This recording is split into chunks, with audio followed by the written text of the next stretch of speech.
শুভ সন্ধ্যা প্রত্যেককে। ইতিহাসের পাতা আর একবার প্রত্যেককে স্বাগত জানাই। স্কুল সার্ভিস কমিশনের যে অ্যান্সার কি চ্যালেঞ্জের বিষয়টা, সেইটা সম্পর্কে আপনাদের ধারণা দেওয়ার চেষ্টা করছি এবং সেই সঙ্গে আরও একটা বিষয় আমি খেয়াল করলাম, যেটা ফ্রেশ ক্যান্ডিডেটদের জন্য কিন্তু একটু চিন্তার বিষয়, সেটাও আপনাদের সামনে ব্যাখ্যা করছি কেন চিন্তার বিষয়।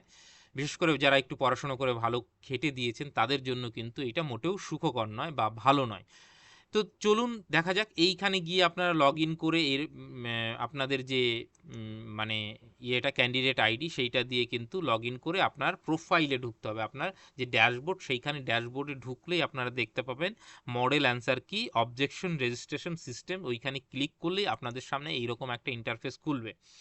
এইবার এইখানে আসার পর আপনার যেহেতু আপনার নিজস্ব ক্যান্ডিডেট আইডি দিয়ে ঢুকেছে, সেহেতু আপনার এইখানে রোল নাম্বারটা আপনাকে সিলেক্ট করতে হবে।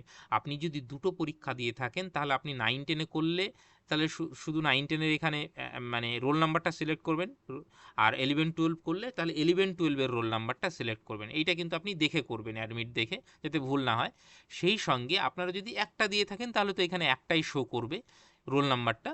আপনি 9-10 করলে শুধু 9-10, আর 11-12 যদি শুধু করে থাকেন, তাহলে দুটো করলে একটু ভালো করে চেক করে আপনি এটা দেখে নেবেন।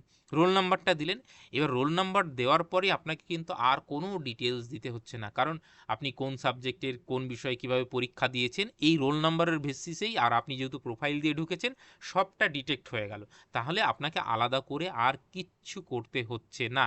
সেই সঙ্গে আসুন, এইখানে দেখুন কোশ্চেন বুকলেট সিরিজ, অর্থাৎ আপনার যে কোশ্চেন বুকলেট সিরিজ, সেইটা কিন্তু আপনাকে এখানে চুজ করতে হবে। এ বি সি ডি যাই পড়ুক, ধরো আপনার সি পড়েছে, তাহলে আপনি এখানে সি সিলেক্ট করলেন। আপনি দেখে নেবেন আপনার কোশ্চেনের উপরে কি লেখা রয়েছে, বা আপনার যে ওএমআর সেইখানেও আপনি গোল করেছেন, সেইখানে কিন্তু থাকবে যে কোন কোশ্চেন বুকলেট সিরিজ আপনার পড়েছে।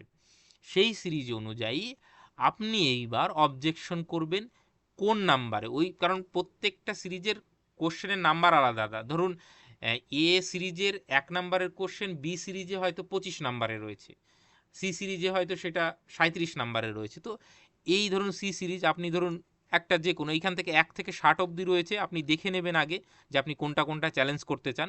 ধরুন আপনি 10 নাম্বার কোশ্চেনটা চ্যালেঞ্জ করবেন, ঠিক আছে। এবার 10 নাম্বার সিলেক্ট করলেন।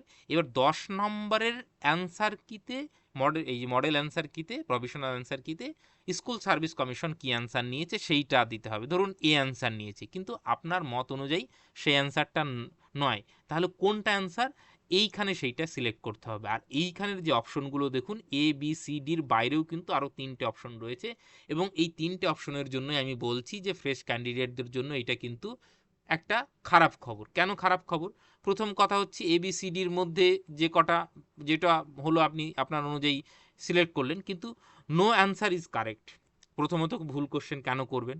দ্বিতীয় কথা হচ্ছে, more than on answer is correct, সেটা যদি করেন, এইখানে দেখুন question is wrong or out of syllabus, দুই একটা কোশ্চেন কিন্তু দেখবেন আউট অফ সিলেবাস রয়েছে। তো যারা ভালো পড়াশোনা করে দিয়েছেন, তারা নিশ্চয়ই আউট অফ সিলেবাসের কোশ্চেনগুলোও পেরেছেন, বা যেগুলো মোটামুটি মানে ওভারঅল যাদের সিলেবাসের ওপর একটা ভালো দখল আছে, একটু ক্রিটিক্যাল কোশ্চেনগুলো পেরেছেন।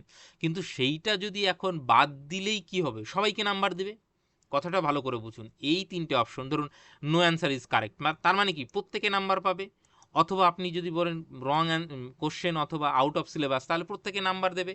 তাহলে প্রত্যেকে নাম্বার দিলে যারা ফ্রেশ ক্যান্ডিডেট তাদের তো অসুবিধা, কারণ ধরুন যারা আগে থেকেই 10 মার্ক এক্সপিরিয়েন্স নিয়ে বসে আছে, সেজন ধরুন 48 পেয়েছিল, তারপরেও তাদের সঙ্গে আপনি কম্পিটিশনে থাকতে পারছেন। যখনই 51 পার হয়ে যাচ্ছে, তখন কিন্তু আপনার সঙ্গে আর ওনার কম্পিটিশন নেই, আপনি ফুল মার্ক পেলেও আপনি ওনার থেকে পিছিয়ে, কারণ 10 মার্ক আগেই তারা পেয়ে যাচ্ছে। তো সেক্ষেত্রে যদি প্রত্যেকটা মানে সাবজেক্টে 3-4টে করে ভুল হয় এবং সবাইকে মার্ক দিয়ে দেয়, তাহলে সব থেকে বেনিফিশিয়ারি কারা হলো? এমনিতেই তাদেরকে পাওয়ানোর জন্য কোশ্চেনের লেভেল যা করেছে বুঝতেই পারছেন। যারা দীর্ঘদিন পড়াশোনা করেছে এবং যারা পরীক্ষার আগে ধরুন 10 দিন পড়াশোনা করেছে, বা পড়াশোনা করেইনি, হল ম্যানেজ করেছে, তাদের সঙ্গে কিন্তু পার্থক্য করা যাচ্ছে না। এই এই বিষয়টা আপনারা প্রত্যেকেই খেয়াল করেছেন। তো এইটা তো এক প্রকার দুর্নীতি হয়েছে, অন্যায় হয়েছে। তার ওপরে আবার এইখানে যদি আবার 4 মাস 4-5 করে একটা একটা সাবজেক্টে এক্সট্রা করে সবাইকে দিয়ে দেওয়া হয়, তাহলে কিন্তু দেখবেন যে আরোই জায়গাটা সংকুচিত হয়ে গেল।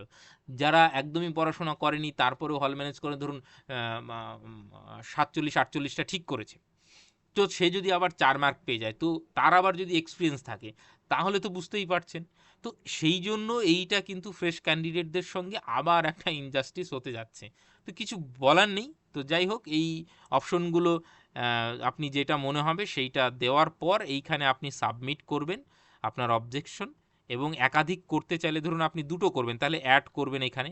এখানে আবার সেইভাবে একই সিস্টেমে সিলেক্ট করবেন যে কত কত নম্বর কোশ্চেন আপনি করতে চান, 15 নম্বর। মডেল অ্যান্সার কিতে কী দেওয়া হয়েছে, বি দেওয়া হয়েছে, আপনার অনুযায়ী কি হবে, ডি হবে, এইভাবে। এবং আরও করতে চাইলে এটা করতে পারবেন, অথবা রিমুভও করতে পারবেন, কোনো সমস্যার কিছু নেই।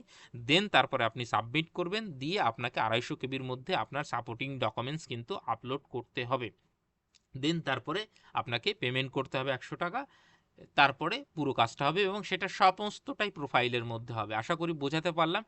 খুব সহজ প্রসেস, কিন্তু যেইটা আমরা দেখালাম ফ্রেশ ক্যান্ডিডেটদের জন্য একটা চিন্তার বিষয়। আমার অন্তত মনে হয়েছে, আপনাদের ভিন্ন মতামত থাকতেই পারে, সেটা কমেন্ট সেকশনে লিখতে পারেন। কিন্তু এই ধরনের যে প্রবণতা, এইটা কিন্তু যারা ভালো ক্যান্ডিডেট, পড়াশোনা করেছেন, খেটে পরীক্ষা দিয়েছেন, তো তাদের জন্য মানে একটু হলেও মানে সমস্যার, বা তাদের একটা কি বলবো ডিসঅ্যাডভান্টেজ এইখানে থেকে যাচ্ছে। তো যাই হোক, আপাতত সকলকে অসংখ্য ধন্যবাদ।